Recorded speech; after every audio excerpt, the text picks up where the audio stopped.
So, as some of you know, my distro pump plate lost its cooling pump Sunday morning.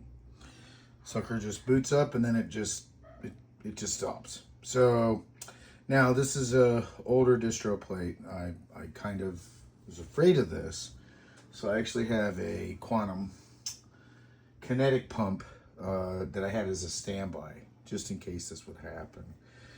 But as luck would have it, EKWB, now I guess under some new management, maybe, not such tards, decided to release an upgrade version of the Mana G2.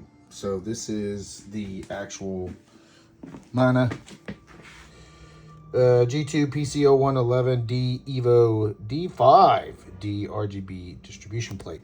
Now the beautiful thing about this is literally, I already pulled it out and looked, but it's literally the exact same inlet setup, the exact same dealio, except it's got a new pump on it. And the pump is supposed to be, it's a D5 pump, and it's supposed to be really good, silent, runs cool, everything else. So, gonna remove this distro, put the new distro in.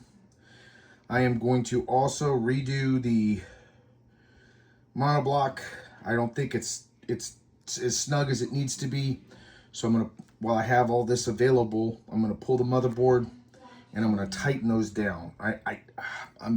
If I pull the block off, I'm gonna have to redo all the thermal pads, which I have. I have replacement pads and everything, and I've got the documentation to be able to figure out what widths I need on the VRMs and everything. So I mean, it's doable, and I may just end up doing that anyway because I need to repaste. It's been almost 2 years.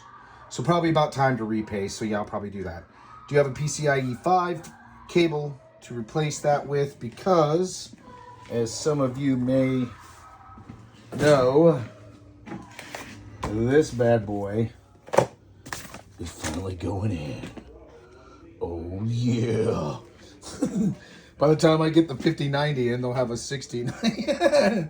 Anyway, so I'm pretty happy. I'm getting this done. Finally, getting these kind of upgrades. I'm taking all the fucking Corsair fans out. I already got the next set of fans rigged up. I've got an Asus fan hub set up so that I don't have to worry about 800 different fan connections. But I love the Corsair ICUE ecosystem. I hate its interface. If that thing had a direct connection to a motherboard header on the motherboard that you could select to be able to utilize the motherboard pin headers for the fans to control stuff, that would be, I would use Corsair forever. I would absolutely use them forever. But the problem is that I end up getting the freaking, for some reason, the Corsair software loses its shit and it can't remember where the sensors are. And so you'll be in the middle of gaming and all of a sudden your system will shut down. Or if you're like me and you have one of these bad boys on, a flow sensor and temperature sensor to be able to monitor your coolant, you'll get an alert that your coolant's not getting cool and everything's going crazy. And that's because your fans are just idling because the ICQ software now suddenly thinks that you're monitoring the chassis temp. And with everything previously liquid cooled, the 3090 that was in here that I'm putting it in the VR room, you don't got any heat in the inside of the chassis. So the fans never spin up. So your everything just overheats at that point because you're not getting any increased fan speed as the temperature rises. So yeah, you just end up getting hosed. So I'm going back to just good old fashioned PMW fans connected to a hub that's connected to the motherboard off. Now I am going to do one set is set to the radiator on the top. That's going to be plugged into the hub so that I can control. Oh no, I'm mistaken. I forgot. I'm only using the hub for RGB. I'm going to use three-way combiners for each set of 3 fans. And I'm going to use the motherboard headers so that, because I just don't want to ever deal with that again. And I've never had an issue with motherboards like being able to report temperature. So anyway, long story short, we'll get this distro plate pulled. I'm going to redo the monoblock so we can keep that 13900 KS nice and cool. Hopefully get to like 6.5 next time I try to do some stress tests. And then, like I said, the 5090, I'm not water cooling that thing, guys. I actually have the water cool kit for the 5090 right here. But the problem is that when I watched DeBar do the, hope I said his name right, man. But when I watched him do his 30 or 5090 water block with that exact water block and following the instructions, he rated it an 8 out of 10 difficulty. You've got a heat gun, which I have. Obviously, I do my own bending, so I've got a heat gun. But to do that, you've got a heat gun, the cable, and because the cables are all glued on the inside, and then Northwest Repair. Shout out to Northwest Repair. Great educational station if you want to watch somebody having fun repairing video cards and be amazed at what he can do. That's one.